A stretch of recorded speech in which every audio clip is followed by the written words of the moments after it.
In all my videos, I try to tell you about this landscape.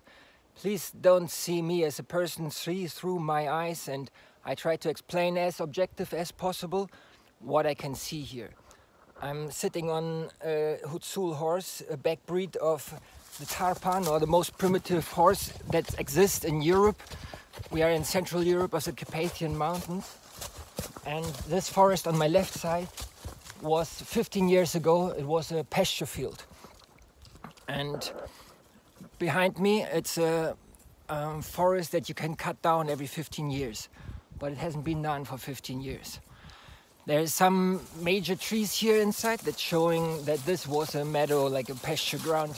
Where it's too steep, looks like, there's always a lot of big trees, old trees, and you can use their branches, because even the beech tree, when you cut them at the 1.30 m, 1.50 m height, then they will grow back, I think, as a forester. But the other ones are very much used to it, cutting them every 20 or 15 years or even less. And I'm going into the orchards right now. The orchards are at the altitude of like 200 meters up to 800 meters more or less. You have nice pear trees still on 1,000-meter altitude, and cherries, of course. And so the microclimate here is very stable, very mild winters, and up to 40 degrees Celsius hot summers, but always with water. For example, here's one of those trees. I try to prove that it's an old growth forest, because they are like 100, 200, 300 years old. Hard to guess. So the old breeds we're trying to maintain, they need humans. This landscape was pasture ground at least for many thousand years, like Maria Gimbutas with her cool theory. Bronze Age tribes that are coming here, changing the landscape. They were living here together with the ox, the Ur, and the horses, I believe. But now I'm going to speculation. You can read it by yourself. I believe in this Maria Gimbuta stuff. It's really, really nice, lost paradise, like Stone Age culture that were megalith cultures. Very interesting theories about them. Tunnel energy systems, whatever. You can go very deep in there. But I'm more interested in how to maintain this treasure. And it's about human hands. You know, with your hands you can really do pretty good stuff.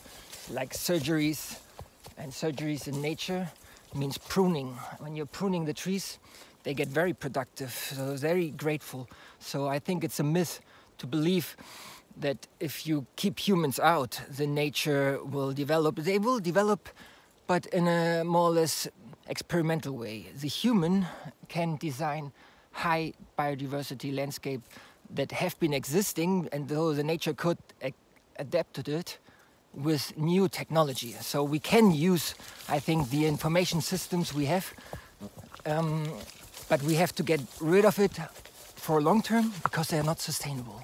So our task as pioneers, to read the landscape, to see what it's necessary to do, and then to work with your hands and try to avoid machines. And of course we are needed, we need communities, because we got so much divided, like we're getting divisions through our social systems all the time.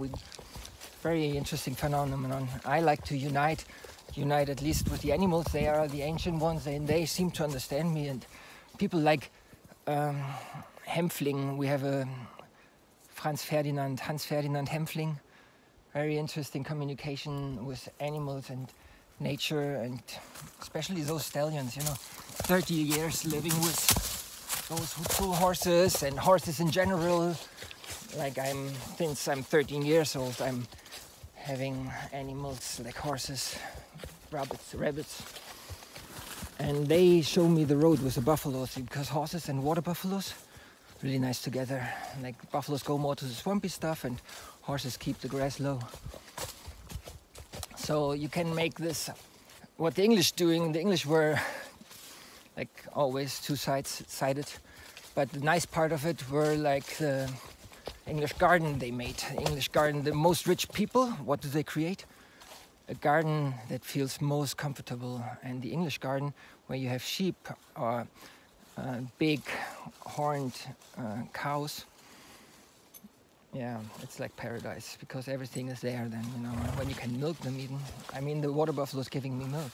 And now we have February, it's all night long, 10 degrees minus, and you know, the horse could thrive on this. I think you don't like in Australia, there's blackberries that can grow very fast. But keep goats, man. Keep them herded. Don't let goats free. That's also a stupid thing, because they destroy the garden. So you have to protect the garden, the flower fields. The highest diversity is the meadow, where you cut with your sickle. You know, with your knife, you're cutting through the grass and saving it for the winter. So when I tried this rewilding project with those guys, like the traditional tribes here in the mountains, the Hutu people, they said secretly after the meetings, Michael, do I get you right? You want to not feed your horse in the winter? And I was like, yeah, I was struggling. So, you know, that gives me a lot to think. Because they are made to be with us. And without our commitment, they just die out. You saw what they did in the First World War with the horses, and you think the genocide with the Indian tribes was terrible, but this was brutal.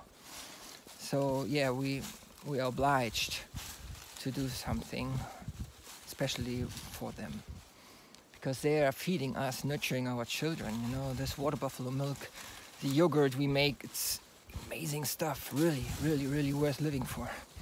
So yeah, I tried to tell you, coming into such a landscape, realizing what to do, this overgrow, how do you call it? Lischena, we call it here. Horishnik, it's hazelnut forest, it's here. You understand? It was an age of hazelnuts, and these are huge. We are just close to the orchards now. Over there the meadows are opening, but yeah, I gave you a lot to think, and I'm riding now. See you, bye.